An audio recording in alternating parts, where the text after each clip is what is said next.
আরশাদ নাদিমের জীবনের গল্প সিনেমার চেয়ে কোনো অংশে কম নয়।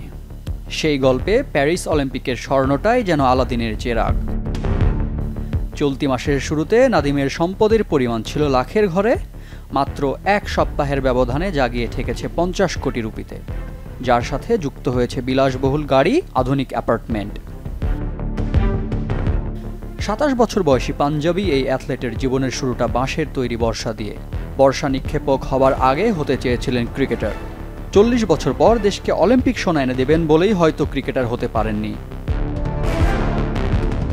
9 আগস্টের ফাইনালে নাদিমের ছোড়া জ্যাভেলিন 92.97 মিটার দূরত্ব অতিক্রম করে ভেঙেছে 16 বছরের পুরনো অলিম্পিক রেকর্ড। এর আগে তিনি কমনওয়েলথ গেমসে স্বর্ণ জেতেন 2022 সালে। অর্জনের দিক থেকে সেটা খুব একটা কম না হলেও অলিম্পিকের তুলনায় কিছুটা ফিকেই বটে। তার প্রমাণও মিলেছিল সেবার স্বর্ণ জিতে দেশে ফেরার পর। বিমানবন্দরে তার পরিবারের সাথে করা হয়েছিল দুর্ব্যবহার। অথচ এবারের চিত্র সম্পূর্ণ ভিন্ন। লাহোর বিমানবন্দরে তাকে বরণ করে নেওয়া হয় জাতীয় বীর হিসেবে। সম্মানের বিচারে নয়, অর্থের হিসেবেও অলিম্পিক স্বর্ণ বদলে দিয়েছে আরশাদ নাদিমের জীবন।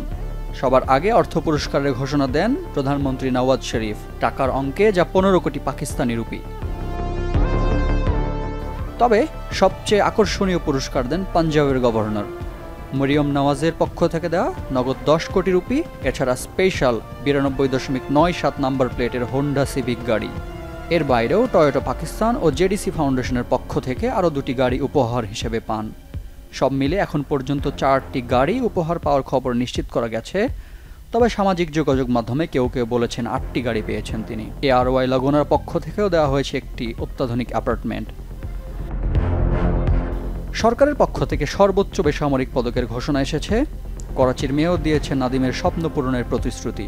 আরশাদ নাদিম অ্যাথলেটিক্স একাডেমি করে দেবেন তিনি। উপহারদাতার তালিকায় আছেন জনপ্রিয় গায়ক আলী জাফর, ক্রিকেটার আহমেদ শেহজাদ সহ হাজারো জানা অজানা অখ্যাত বিখ্যাত মানুষ। পাকিস্তানের প্রথম একক স্বর্ণজয়ী অলিম্পিয়ানকে ভিন্নধর্মী উপহার দিয়েছে তার শ্বশুর, একটি মহিষ, যা পাঞ্জাবি রীতিতে সম্মানজনক হিসেবে বিবেচনা করা হয়। এ নিয়ে স্ত্রীর সাথে মজাও করেছেন নাদিম। টেলিভিশন অনুষ্ঠানে মহিষের বদলে 5-6 একর জমি পেলে মন্দ হতো না বলে জানান তিনি। Desk report, channel 24।